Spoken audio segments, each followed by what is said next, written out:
Fire Emblem Warriors is the first Warriors game I've played in nearly a decade, and I have had way more fun with it than I thought I would. Surprisingly deep combat, gameplay elements that are charmingly faithful to the source material, and a ton of fanservice-y goodness make Fire Emblem Warriors a must-play if you're a fan of the series, especially if you're a fan of the 3DS games. You want to know if I'm ready for this? Real quick, for perspective, the last game in the series I played was the first Dynasty Warriors Gundam back in 2007, so because of that, some of the praises I have for the game may not be unique to just Fire Emblem Warriors, but they are still relevant to the review. Also, before anyone says it, yes, I know this is not technically a JRPG, but I'd say it falls into the basket of relevant interest to JRPG fans, so yeah. Anyway, let's get right into the review.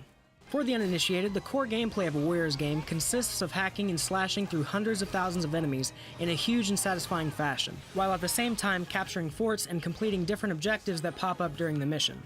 Fire Emblem Warriors is a spin-off of the Dynasty Warriors series in the same vein as a game like Hyrule Warriors, meaning that it is, at its core, a Dynasty Warriors game that takes characters, elements, and ideas from the Fire Emblem series and incorporates them to create something that is actually pretty unique. For instance, you have chests on the map that require a key to unlock, and just like in Fire Emblem, there are certain enemies on the battlefield that will drop that key once you defeat them. There are even thieves that will appear and try to take the treasure before you're able to take it for yourself, just like in the core games.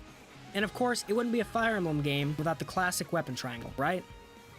We don't talk about that. Anyway, the weapon triangle really deepens the standard Warriors combat, giving you a tactical advantage or disadvantage depending on your class, weapon, and mount. You want to plan your positioning on the map accordingly and see which route gives your character the best weapon advantage. Going up against someone at a disadvantage can, at best, turn into a long, slow, monotonous fight, and at worst, can be an easy way to get killed. Planning all of this out was incredibly satisfying, and it was even more satisfying watching those plans unfold perfectly.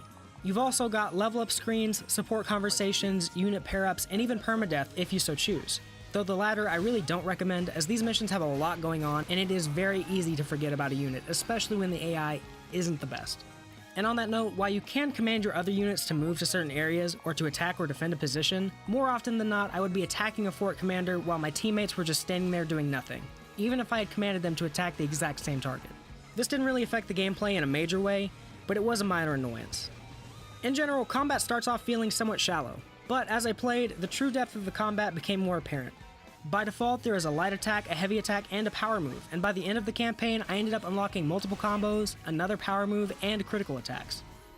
Certain combos can stun a stronger enemy temporarily, and if you hit them enough times in this stunned state, you can trigger a powerful critical attack, which is crucial for defeating mini-bosses in a timely manner, especially on higher difficulties.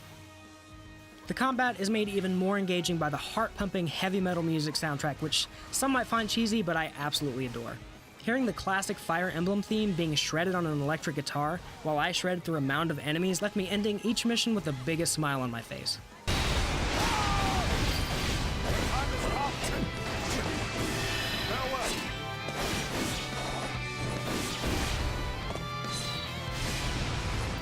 I've been waiting for this. Completing missions earns you loot and gold, which you can then use to upgrade your character's skills and equipment. Weapons have up to 6 skill slots that you can customize by breaking down older equipment to attach those skills to your newer weapons. This gives a constant sense of reward and progression that kept me in the one more mission mentality throughout the entire campaign. Throughout the campaign, you'll be able to recruit more than 20 characters from the various Fire Emblem games, with a total of 25 being able to be unlocked after beating the game. Many modern fan favorites are available, but I can't help but feel like veteran fans like myself may feel a bit left in the dust. Out of the 25 characters, a total of 18 of them are from the newer 3DS games. Fire Emblem 7 gets some representation with Lyn through a side mode, but there is no representation for Sacred Stones or Path of Radiance, which I feel is a huge missed opportunity. I understand that those games aren't nearly as popular as the 3DS games, as they're what single-handedly brought Fire Emblem to the mainstream, but I still can't help but feel disappointed. I mean, seriously, look at this roster and tell me it's balanced. To add salt to the wound, check out the DLC packs that come in the Season Pass. Of the 3 we're getting with the Season Pass, we've got a Shadow Dragon pack, which is awesome. There are plenty of classic and iconic characters there. But then the other 2 packs we get are for Awakening and Fates. 2 games that already have a ton of representation in the game. I mean, where's Hector? And Ellawood? And Joshua? God damn it. The story is nothing to write home about. It follows a very formulaic and predictable narrative with a not-so-great English dub. But really, these games aren't about the story. They're about beating the hell out of a ton of dudes with some of your favorite characters. The truth is, rarely do games like this have a good story. When you're trying to explain how all of these different characters from all of these different universes are suddenly in the same space, working together, it's hard to not make it sound like a ridiculous mess. Except for you. You were actually pretty good.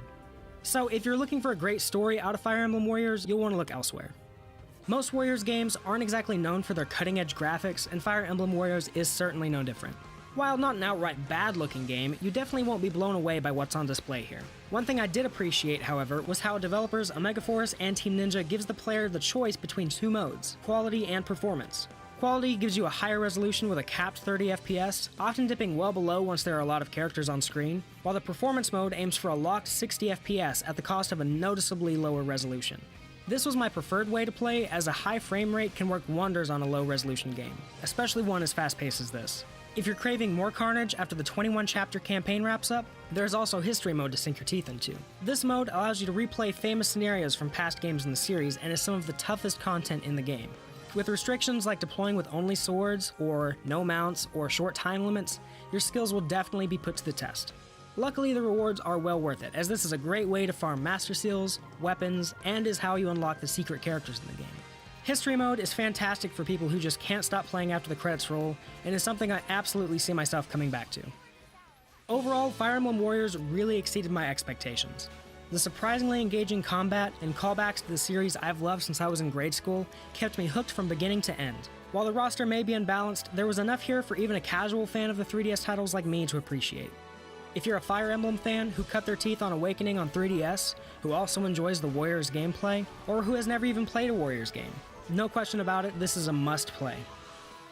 Hey guys, thank you guys so much for watching my first review on the channel. Hope you enjoyed it. I know it's a little late, but I am a perfectionist, and I really wanted to be thorough on this review.